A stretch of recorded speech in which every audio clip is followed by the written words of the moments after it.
Can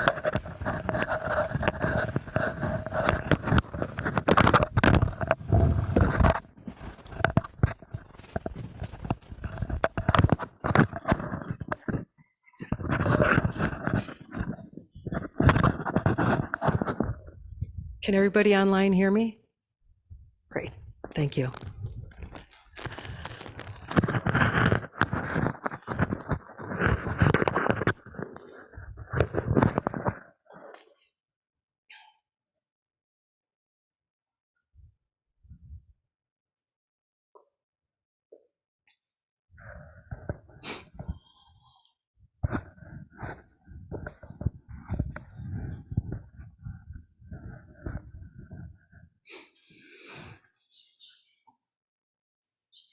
Sure, the verse.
Dharma is profound and yet infinitely subtle. It's rarely encountered, even in the millions of ages.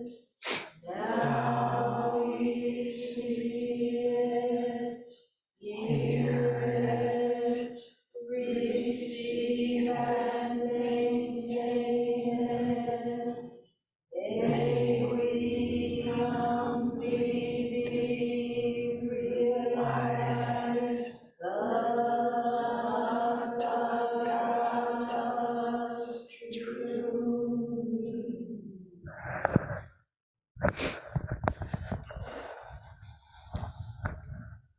So good morning, everyone. Here we are, midpoint, right? Midpoint of Rohatsu Sesshin. What a wonderful opportunity that we all have. What a wonderful opportunity.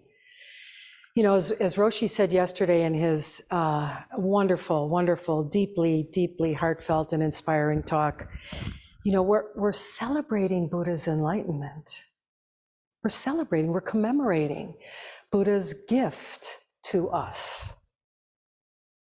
And that gift, quite honestly, it's the gift that keeps on giving. It really is.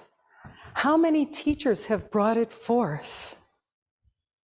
How many teachers have given us this opportunity to sit with each other a week out of our lives, 1 week out of our lives, to come together as Sangha and to celebrate Buddha's enlightenment? So I think it's really precious to be able to think, how can I celebrate this? You know, we celebrate all sorts of things, don't we? Birthdays, anniversaries, milestones that people have in their lives. But how do we think about what we celebrate this week, in particular, Rohatsu Sesshin, particularly on the 8th, when Buddha sat zazen until dawn, saw the star at dawn, and arose with everyone? How are we going to celebrate that? How do we repay the kindness of our teachers, of our ancestors? It's not a passive process. It's very dynamic. We do something on our end. So I hope you've all been feeling this incredibly unsurpassed opportunity to practice deeply, to deeply practice sitting, working, eating, being with each other. You know, it's kind of fun to think about. I think it's always helpful when we hear ancient stories and we read ancient texts or sutras to bring it forward to how is it impacting my life right now? Make it alive. It's not just reading something 2,600 years ago and saying, wow, that was great. But what's happening for you right now? For each one of us, we have the opportunity, maybe, dare I say, the responsibility to bring it forward, to enliven it. So it's not that much different, is it, right? We get here before dawn. We're not sitting under the Bodhi tree, but we can imagine that we are in some ways. We sit, we sit, we sit, we practice. And I think we can feel, as Roshi said yesterday, that we really draw strength from each other, from the powerful energy that this sesshin is creating. Because it's being created in your heart. Each one of us has a particular intention and aspiration. Maybe a little different, that's okay. But each one of us is bringing that intention and that aspiration to this Zendo, to the online Zendo, to practice deeply, to feel the determination. I don't know about all of you, but throughout, you know, this is just Wednesday, midpoint, and maybe you have felt a little tired. Maybe you have felt a little, some aches and pains. I know I sure have.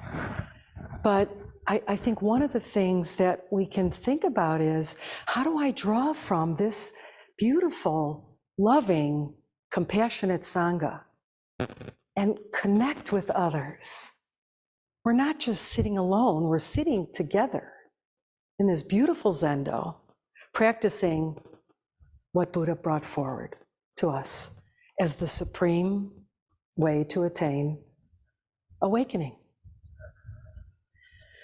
So I think one of the ways that inspires me is to think of how do we manifest this determination that Buddha had to sit, to make a vow not to rise until he awoke to his true nature for all beings, all sentient beings. What powerful determination it must have been, right? And we can do that. That's available to us. It's only a matter of us making the decision, choosing to think about the history and the lineage and Rohatsu Sesshin. You know, sometimes it's very easy to gloss over and think, well, I'm in Rohatsu. Every day, what does that mean to be in Rohatsu? How are you enlivening this determination that Buddha manifested 2,600 years ago? So I just want to speak a little bit about going forward, because in Fall Sesshin, I gave a talk on appreciating our lineage. And I don't think we can ever spend a sesshin without deeply appreciating our lineage. Roshi touched on that yesterday, and it always touches my heart when we think what we are receiving from a lineage of true practitioners. Teachers, masters, gurus, everyone who has gone before us, who remain dedicated to building centers. You know, we just walk in the morning, right? Do we ever think, how did this appear? How did this appear? Through the kindness of Roshi and Sensei, their dedication, their heart commitment, they have landed in Chicago and opened the doors. So all of us have an opportunity to practice deeply together. So again, what's our responsibility? How can we carry it forward to future generations? to people in our neighborhood, in our families, in our friendships? What is our responsibility? If we rejoice in the lineage of instruction and the masters, it's pretty hard not to want to repay their kindness, isn't it? How can we not? You're given a beautiful gift wrapped up in gold and just exquisite.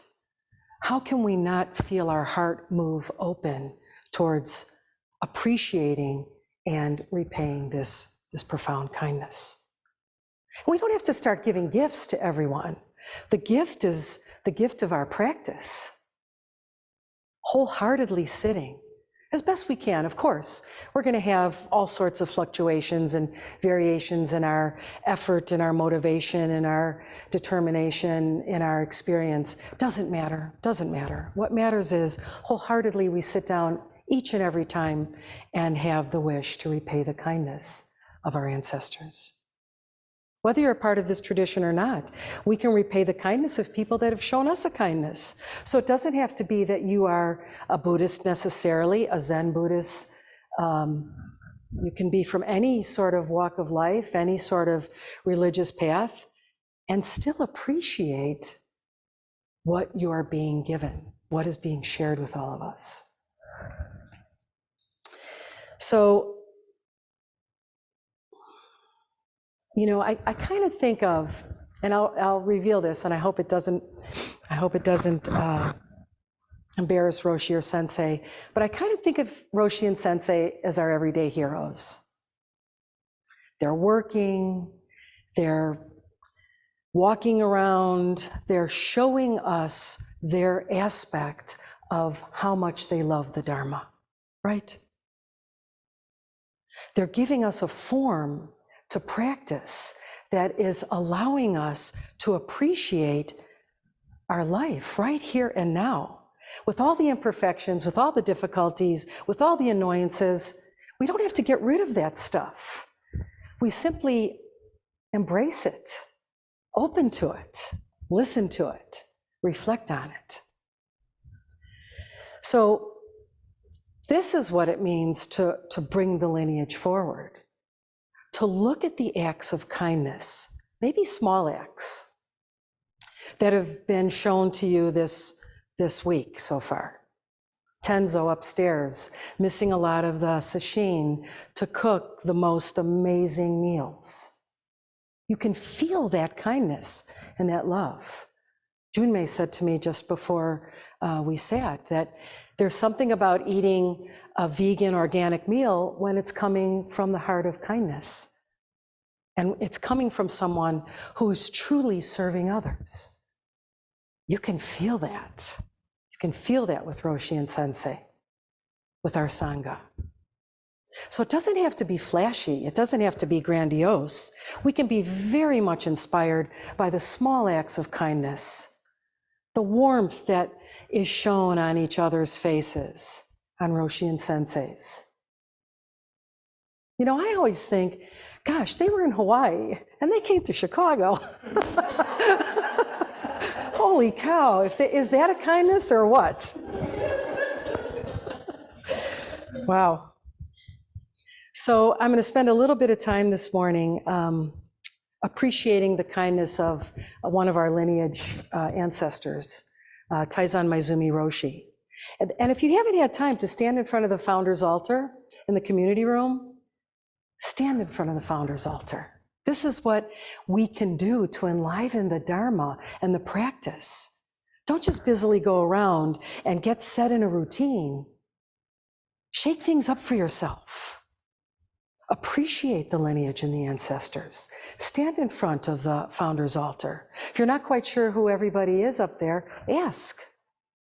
Sensei, Roshi, myself, I imagine Kaido, Gyokuzan, I'm looking at all the Junmei. And if they don't know, they'll say they don't know, and we'll find someone who does. So be inspired by what's come before. And be inspired by the acts that you will bring forth for what will happen in the future. Be inspired by that. Sensei gave a wonderful talk on Sunday about joy. And for those of you that heard that, a lot of it has really stayed with me in terms of, joy again, isn't this flashy sort of always happy and blissful, but it's a deep sense of contentment. That's joy. Where do we find the joy in this practice? Without joy, we're dead in the water, quite honestly. Then it just becomes rote, it becomes static, it doesn't carry a lot of energy to it, and we're likely to stop practicing. So we can think about how do we manifest joy in our lives, not just during sesshin, but in our practice when we sit on the cushion. Your back may be aching, my knees are just screaming at times, and I think, I can either waste my time thinking about that, or I can dedicate this session to joy. So Taizan Maizumi Roshi, at 24 years old, received transmission and came to the US from Japan. In 1956, he came to the US. Roshi has had opportunity to be in his actual presence. So I find that extremely inspiring as well, that our lineage teacher is bringing the lineages forth through their direct experience. So Taizan Maizumi Roshi brought Buddha Dharma to the West and saw it take root. Can you imagine that? And died in 1995 at the age of 64. But in those 40 years of time, he had 12 successors, meaning students that, just like you and I, that made deeper commitments and continued to deepen their vows and commitments. He had 12 successors that vowed to carry the practice forward. We need that, right? We're a big nation. There are a lot of people in the world. Who has the responsibility of bringing it forward, of touching the lives of others? You don't have to be a Zen priest. It can be in your workplace, it can be in your home, it can be in your neighborhood. There are ways that we can share the Dharma, that we can give the Dharma through our warmth, through our kindness, through our wish to benefit others. So Taizan Maizumi, 12 successors, and he gave 1,500 teishos. Thank you, Sensei. He gave 1,500 teishos, course of his, and I think, okay, let's see, 10. A lot to go, right? But it doesn't just have to be thought of as a formal Dharma talk. All of us have a lot to give. I had a teacher once say to me, when people were talking about the perfection of generosity, the dana, generosity, they said, well, I don't have a lot of money. How can I give people what I don't really have? This teacher said, we all have a little money to give. So can we think about that in terms of what we share with others? We have a little Dharma to give. We have a kind word to give. So Taizan Maizumi Roshi, he was authorized to teach from 3 different lineages, from his father, who's on our founder's altar, from Yasutani Roshi, the Soto lineage, who's on our founder's altar, and from his father's Kuroda Roshi, Koryo Roshi, who's from the Rinzai sect. So you can see this beautiful blending of Soto and Rinzai and Koan study and Shikantaza coming forth in ways that are profound and so meaningful for us to sit and practice. So I heard something that Chogyam Trungpa said, who was a great teacher in the Tibetan lineage, Kagyu lineage. And he said, you can take anything you want away from me, The only thing that you cannot take is the connection with my lineage, is my lineage. That's how powerfully strong he regarded lineage. So Taizen Maizumi said, your life is the life of the Buddha. We're not separate from it. We might think we are at times when we act in ways that are unskillful, but we're fumbling and bumbling, and that's okay. We're going to make mistakes. That's okay. I, for one, am not a fan of making mistakes. It's just been part and parcel of my personality and the way that I've lived my life. And so it's difficult for me to make a mistake and to feel like I don't know. And hopefully I'm learning something about that. Giving a Dharma talk, you certainly will. So rejoice if you're asked. And so Maizumi Roshi said, every teaching of Buddha is giving us a precious treasure. And that precious treasure is our life. It is our life. What is more precious to us than our life? Roshi said yesterday, Buddhism is all about the way that we approach life and death, the here and now.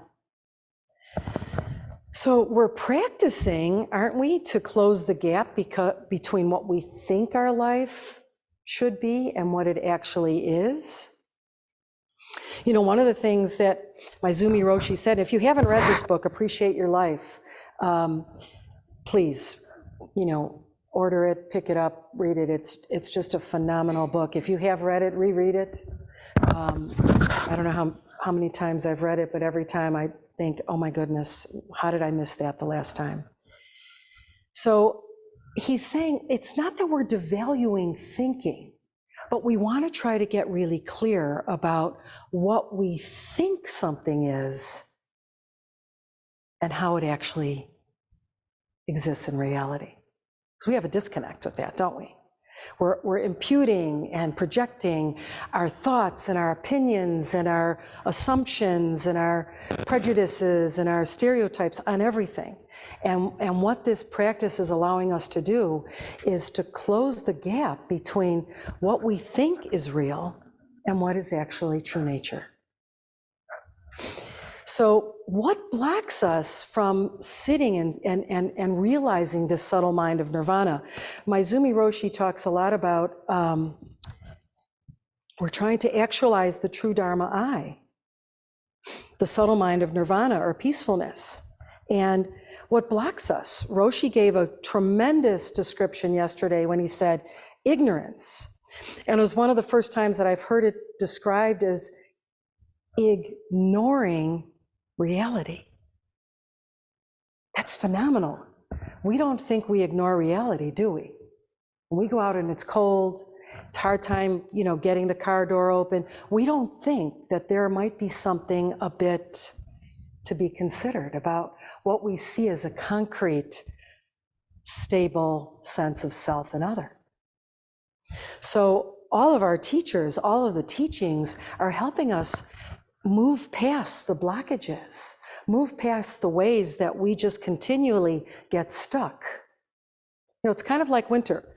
You're used to Chicago winters. We know what happens when cars get stuck. The wheels just spin wildly and furiously around. The car can't move. Does that describe our practice in any way, shape, or form?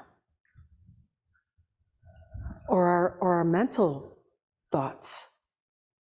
One of the things that Sensei said on Sunday was, she quoted from the beautiful book of the Conversations about Joy with the Dalai Lama and Desmond Tutu, and said that what we're trying to do is to recognize and to move past, to provide a mental immunity.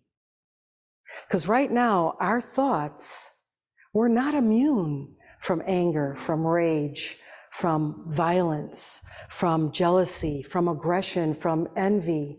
We're not immune from that yet. We can be. Is that not another kindness of Buddha's path? To be freed from those delusions? Roshi said yesterday, greed, anger, and ignorance. Do we think it's possible to be free, truly free from greed, anger, and ignorance? We might have to start there. If our answer is, I don't know, it keeps coming up. But do we think it's possible to move beyond it, to have a different experience of it? So yesterday, Roshi said, question why we're doing what we're doing. And that's what I want to sort of continue with in this text on the very small and short chapter of Maizumi Roshi's, where he says, he titles it, Why Zazen? And Zazen is our sitting practice.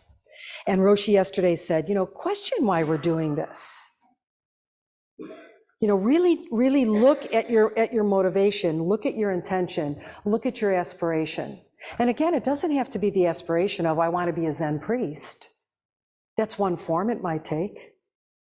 The aspiration might be, I'd like to be a kinder and gentler person in my home, in my workspace. I'd like to feel more available to others. I'd like to feel, as Roshi said, a sad and tender heart that's going to get broken. But that's okay. So Maizumi's asking us to consider deeply that our life right now, as it is manifesting and arising for us, is the true Dharma I and the subtle mind of nirvana. It's not something that's way off in the future. Right now, as it's manifesting, we have conditions that are unsurpassable, quite honestly. So Maizumi says, it's already so. You don't have to think, oh, that's just for the ancient masters. They were able to sit around in monasteries all day long. I can't do that. I have to go to work, right? But this is what Roshi's been telling us about modern Zen. This is our path right now. Yes, we go to work. Yes, we have families. Yes, we raise children. Yes, we're in relationships. Yes, we nurture others. But that doesn't mean that we cannot experience the true Dharma I, which is true nature, and the subtle mind of nirvana, or peace. I love the description that Maizumi gives for subtle. He says, it doesn't mean something hidden. It means it's right here, and we just don't see it yet. It's right here, right now. So he said, it's already so. We have to start believing. We have to start cultivating some faith. We have to appreciate, I think one of the ways that I've tried over the years to cultivate and to deepen my own faith is to sit with the lineage and deeply contemplate what is being carried forth, what is being given to us as one of the most profound gifts we'll ever receive. No one's going to give you a gift as profound. Even your most loved and cherished other will give you a gift this profound. Even if you think having a new iPhone would be pretty cool, it's not going to be as profound, right? So the treasury of the true Dharma I is also looking at what's in front of us and accepting what's in front of us, not thinking we need it to manifest differently. I saw something this morning that really, really brought this to light for me. As I was driving to the center, it was still dark out, and I'm driving down a fairly well-traveled traffic street, and here comes this male, an adult, bicycling on a bike that was way too small for him. He had really long legs, and it looked like one of those kids' bikes, bicycling in the opposite direction. Probably going to work, right? That time of the morning, who's going to be out riding a bicycle for, well, I can't say that. A lot of people ride bicycles early in the morning. But I thought, my goodness, it wasn't even a vehicle that fit him. But it was a vehicle that was obviously going to take him from where he was and where he needed to go.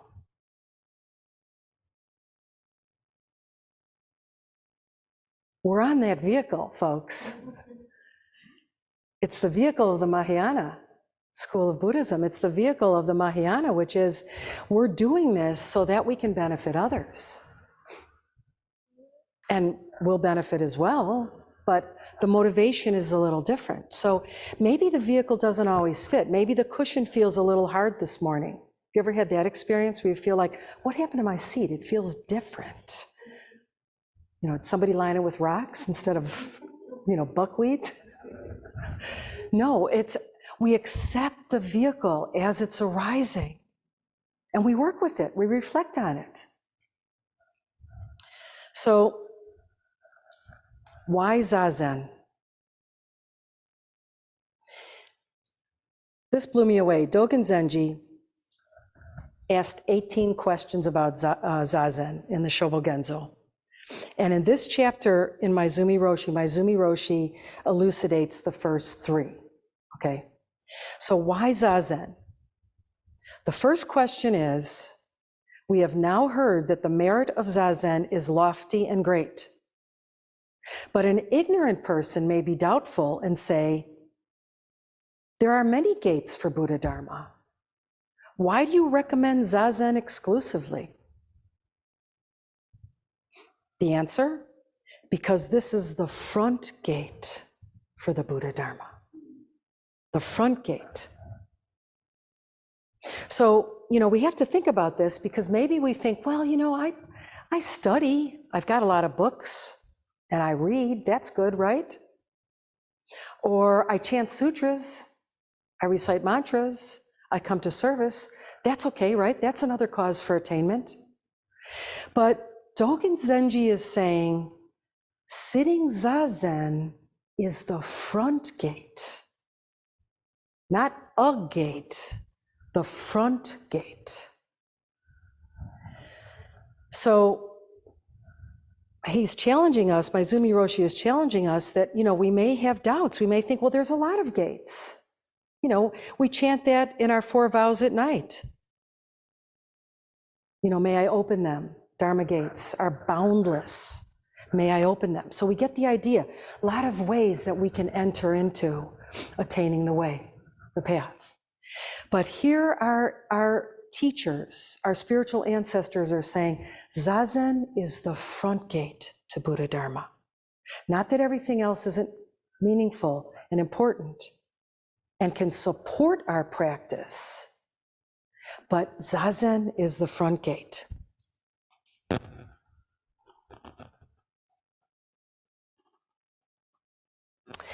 And then Maizumi Roshi goes on to say, why so much emphasis on sitting? Right? Why so much emphasis on sitting? He said, not only is it the front gate, but it's the front gate for penetrating Buddha's teachings.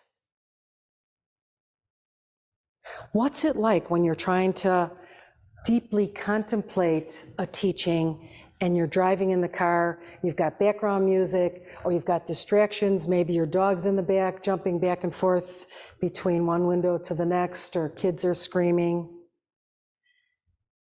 Do you think you're going to really be penetrating Buddha's teachings with those distractions? So why Zazen? Because Zazen gives us an opportunity to penetrate Buddha's teachings. And what does that mean to penetrate Buddha's teachings? It means to have a direct experience of them, not just to understand them intellectually. It's to have a direct experience of them so that we live Buddha's teachings, so that there is no gap, there is no separation.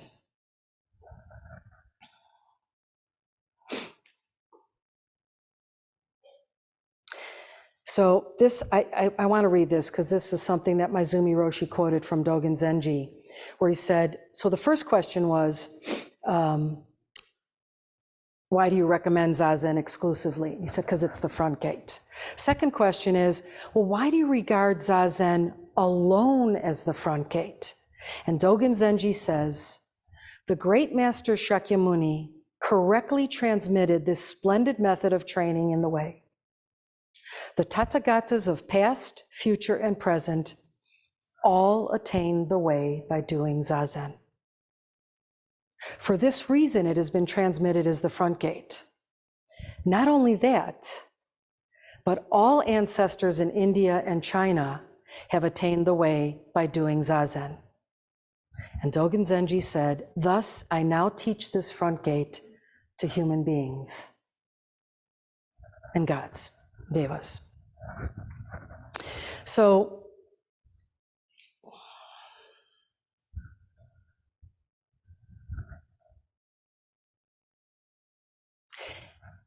this just blows my mind to think of the Tathagatas of the past, present, and future, Buddha Shakyamuni, all ancestors of Indian, Chinese, Japanese lineages.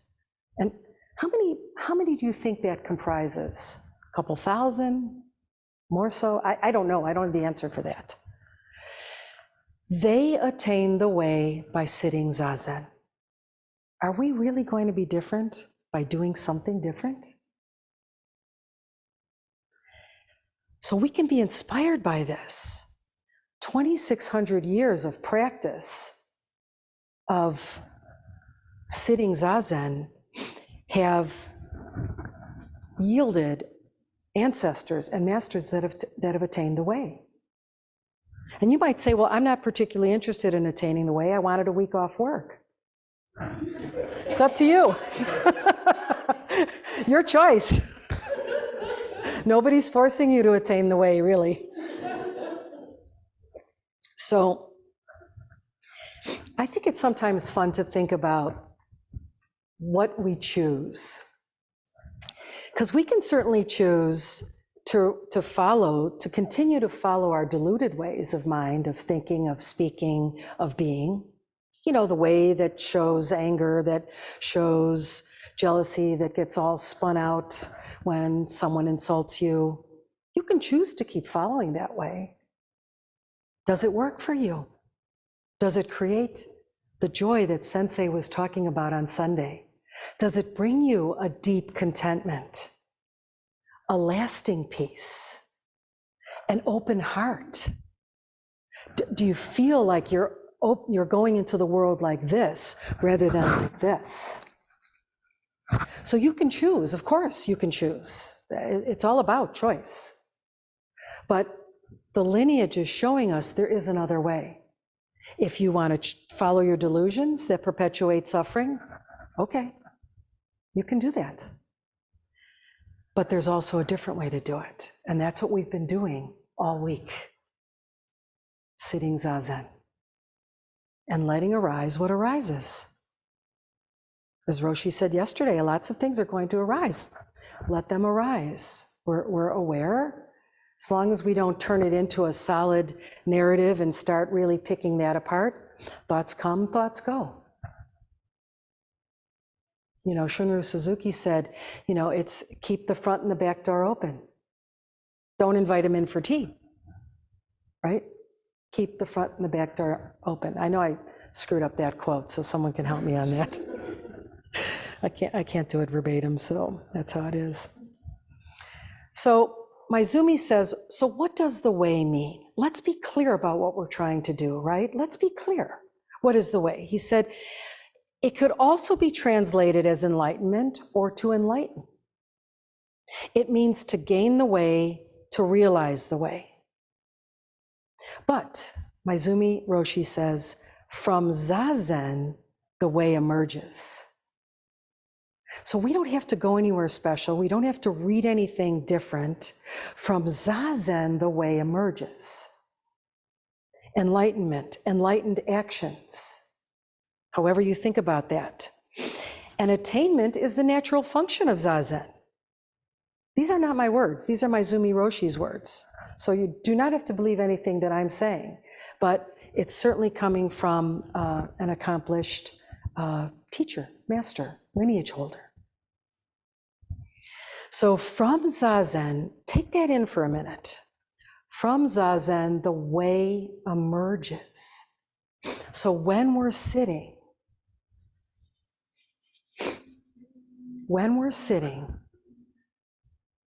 the opportunity for the way to emerge is always present. We just have to get out of our way, right? We have to get out of the way. We have to get out of our own self-centered, self-preoccupation, notion of self that is a distinct and solid I, and let go. You know, Jeremy asked a great question yesterday about letting go, and Roshi answered it extremely well. That, you know, part of what we're doing is practicing to let go. Let go of what? Fixed notions. Let go of there being some separation. I'm here, you're there. Because we have not yet realized the way, we see that separation, and that separation creates so much suffering. Because we think, I don't like that, or I like that a whole lot. I don't want that, or I want more of this. So we're always spinning and we're always suffering to get more, to have less of what's annoying, what's difficult, what's irritating us. So even in the recognition that from Zazen the way emerges, and attainment is a natural function of Zazen, Maezumi Roshi says, don't be crazy in chasing after it. He says directly, just don't be too crazy about it happening. So why? I mean, I think this is a big issue for us, isn't it? We're always chasing something, always chasing something. We might be chasing something more virtuous and wholesome, but is it coming from attachment energy? Is it coming from grasping energy? Or is it coming from deep intention, aspiration? We know the difference. You can check. We know the difference. You can feel the difference. Quite honestly, you can feel the difference. So don't be too crazy about it happening. We know that from Zazen, the way emerges. Attainment emerges from Zazen. And we think, okay. And then go on with your sitting. Because we haven't dropped this dualistic separation of I and you and this and that and up and down, we have all these extremes in our world, that sort of solidify our position and our form. And when we start to recognize that and begin to drop that grasping at sense of self as a solid sense of self, I mean, we're functioning in the world. That's what the relative is all about. But the absolute is also saying, no gap, no separation. So Maezumi Roshi said one of the ways that Dogen Zenji described enlightenment was, it's common. When I first had this idea of thinking about enlightenment, I thought it'd be kind of like the Big Bang, you know? Like this huge explosion of goodness would rain down upon me, and suddenly I'd be like free from all delusions and defilements and impurities, and it hasn't happened that way, or hasn't happened yet at all. So I laugh when I read this because I think, yes, of course. Maizumi's saying enlightenment is as common as eating or drinking, right? Don't get crazy chasing after something, ascribing qualities that you're going to receive or are working towards, because that's coming from the clinging sense of self that thinks spiritual enlightenment, spiritual practice is a certain way. Our way is sitting and being aware of what's arising. You know, Roshi talked a lot about samadhi yesterday, and Maezumi Roshi talks about how, let me get this right, because this is just beautiful. He said, already all Buddhas graciously sit at ease in self-fulfilling samadhi. Graciously sit at ease in self-fulfilling samadhi. So samadhi, Roshi described for us yesterday, is this, stability of mind, this deep sense of stability and contentment, if you will. Not being blown about by the externals, the external conditions and situations and people and objects that just perpetuate suffering. So we can think that enlightenment is common. Don't go crazily chasing after it. Be content with sitting over and over again. The second follow-up chapter in this book is do it over and over and over and over again. Just keep doing it. Roshi said yesterday, just keep showing up, keep showing up, keep showing up. Yes, we show up with our defilements. We try to keep them at bay. Recognize, let go. Recognize, let go. You don't have to hold on to them. When you're angry, didn't Buddha give the metaphor? Being angry is like holding on to a burning stick and thinking the other person's going to suffer, right? Or it's like us drinking poison, thinking the other person's going to die. That's anger, right? So again, we have choice. We have choice. So third question, Maizumi says, this is a little bit longer. So he starts by giving a little background by saying, we understand that you've correctly transmitted Tathagata's excellent method and studied the tracks of ancestors. It is beyond the reach of ordinary thought. So how can Zazen, just sitting uselessly and doing nothing, be depended upon for attaining enlightenment? And he said, maybe some of you have similar question. Is it just sitting uselessly and doing nothing?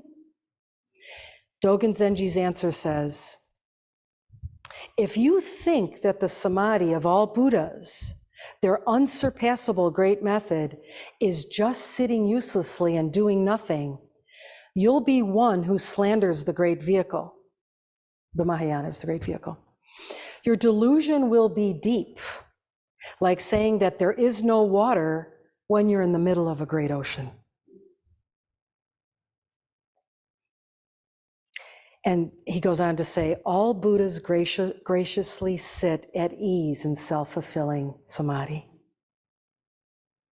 And he says, what a pity that your eyes are not yet open and your mind is still intoxicated.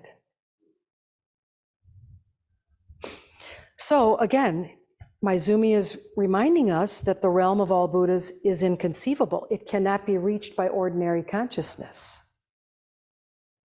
Only those who have right trust and great capacity can enter this realm. Those who have no trust will not accept, no matter how much they're taught.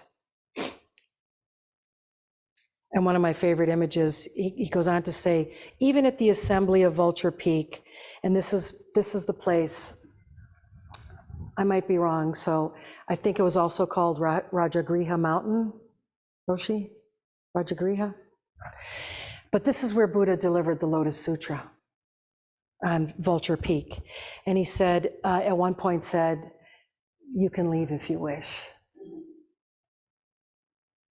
And I thought, wow, I wonder if in past incarnations, I was at Vulture Peak and instead of listening, thought it was more fun to roll down the hill over and over again, right? So that's why I'm still here, right? Happily. So I want to close. Zazen is not just idle sitting. If you say that is your practice, you slander the great vehicle. It's not just idle sitting. Dogen says, practice Zazen correctly and actualize this self-fulfilling samadhi of all Buddhas. This is available to us. This is not something way off here, or reserved only for people that are studying and practicing in monasteries. This is for all of us.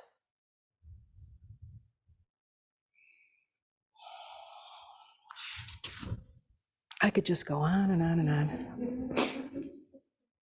So last thing I want to share from my Zumi Roshi's book is, he said there's really just 4 steps to practice. The first one, we listen with our eyes and with our ears. We listen, deeply listen to the teachings, to our experience sitting, to what we see, and let that sort of contradict how we're viewing it as permanent and concrete. You know, we've been chanting the Heart Sutra all morning, which is the direct antidote to holding on to things in a solid way. It's a lot of the no's, right? A lot of negation. No, no, no, no, no, not what you thought. No, no, no, not that either. So the first step is listening. And how do we listen? The second is reflect on what you've heard. You know, it's not just listening to a podcast where in the moment you're thinking, oh, this is cool, this is inspiring, this is great. And then, 15 minutes later, somebody says, what were you listening to? I was listening to blah, blah, blah. Well, tell me about it.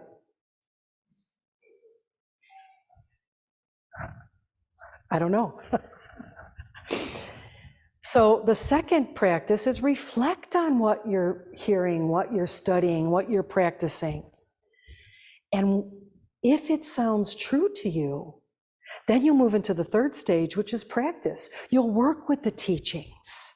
We'll work with the teachings in whatever way makes sense to us at this point in time. That's why we're very fortunate to have teachers in this place of practice, Doksan, Daisan, that we can check.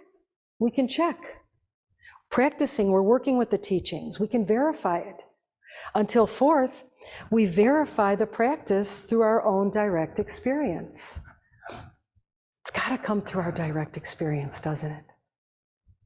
But we have so many resources and the kindness of our lineage and our teachers and who is appearing right now, whether it's a book, whether it's the Zendo, whether it's formal teachers, informal teachers. Everything is our teacher if we let it be, right? Sometimes we think, oh, that person can't possibly be my teacher. You know, the most aggravating person at work, we think, well, they don't look like they're enlightened. They seem really crabby all the time. Why would I reflect on what they're trying to give me? But everything is our teacher. If we listen and if we reflect, what is this giving us? And then importantly, how can I repay this kindness?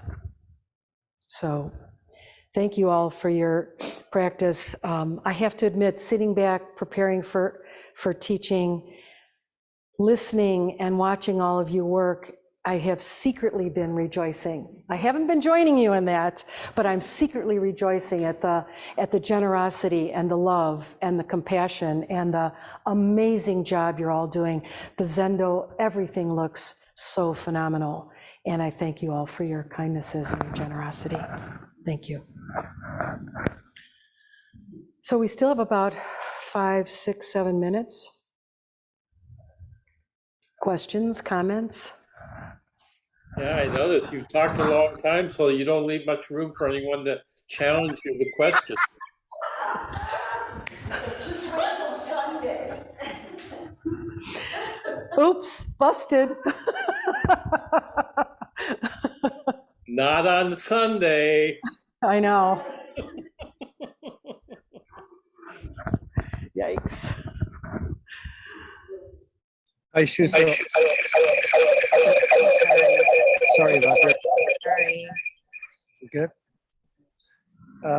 Your talk was just amazing and beautiful. And yesterday, when Roshi asked, "Why do we sit?" I now know that I sit to repay the gift that has been given me.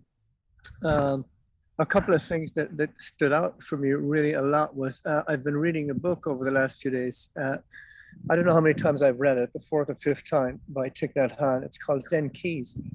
And I read something that never hit me before, but he said, you cannot study Zen. And that just struck me. I can't study Zen. I Yeah. can hear teachings, I read endlessly. All I can do is sit. And that, I don't know if Zen happens or, well, Zen is, but I just learned, it just hit me in a way that I just can't study it. It just happens. And that's the beauty of it for me. It's just happening every day. Awesome. Thank you Thank for your you. talk. Beautiful. Thank you, Patrick. I think one of the things that struck me with Thich Nhat Hanh, he had a quote that said, if you want peace, you have to be peace. Peace is a practice. It's not a hope.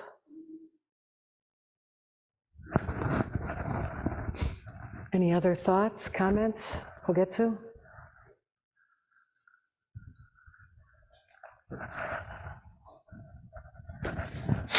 Thank you so much. And I saw you sitting there and struggling and working for this talk. So much appreciated as we were working away. A couple of things for me. One is like right at the end, when you said like trust. I mean, I go home and people say, what did you do all week? And I sat around, and, and I sanitized and I took naps, and it's like, I come and I have to trust. This is important. This is the way to being who I want to being me, to finding me. And when somebody asks, well, what does this all mean? What are you doing? I say, come sit with me. And I'll explain a little bit about how to sit, but it's really hard to explain this to somebody beyond maybe them noticing that I'm different. Like when I had little kids at home and I felt bad because I came here for a week and they said, oh, mommy, please go. You're so much nicer when you come back. So, people notice. So hopefully they're curious about, well, what happened to you when you were gone for a week? But like I said, in the end, you got to sit with me. There's no other way to explain it. So thank you so much for the focus on just why sit. Thank you. Taylan? Yes, thank you so much. I kind of want to go a little bit off of that and what you were talking about not sabotaging, the practice, because to be completely transparent, I think last night, and the night before, I joked to whoever I talked to on my way to my friend's house where I'm staying and just saying like, oh, so funny that I can get away and just sit to do nothing, and how I was trying to express what a privilege it was, and how grateful I was, but at the same time, because I know that the person I'm talking to doesn't sit, that I'm trying to relate to them in a almost diminishing what I'm doing in order to kind of cross some bridge. But I think I really appreciate you mentioning that in a way that is sabotaging the practice, because maybe then I don't feel I'm completely in faith here when I'm doing it, and maybe it's making it harder for me to settle in to Sesshin, even if I know why I'm here. I came here, right? So surely there, why do I keep coming? If I don't believe there's something, that's really special about it. But so I just really want to thank you for just being very direct, because I need that. Thank you, Taylan. Keep asking the question. Keep asking the question. It's until, whatever arises, we work with whatever arises, however that looks, however it provokes us, just keep working with what arises. That's our life. This is our life, the here and now. Thank you. few more minutes. Anyone else online or in person?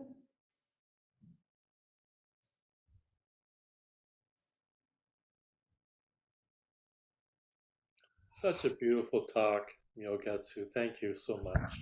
Thank you, Roshi. I love hearing you read from Maizumi Roshi too. It's really moves me. Thank you, Roshi. Sure, why? Yesterday and today's talk, I brought tears to my, oh, thank you. I brought tears to my eyes. Like I just, my heart.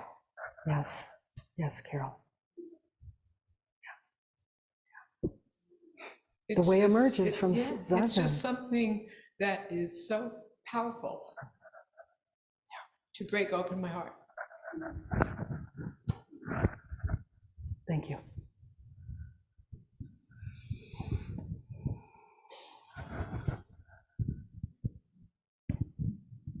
Myogetsu, another beautiful talk. Thank you very much. Sensei. So direct in just basic information about the importance of Zazen. And quoting Maizumi Roshi. Thank you so much for that. I really appreciate that. I came down, because I know everybody's working hard, and said to Myogetsu, you can come upstairs, it's, quieter. She's like, no, this is fine. This is fine. And she's working on her talk. So thank you very much. Myogetsu, beautiful.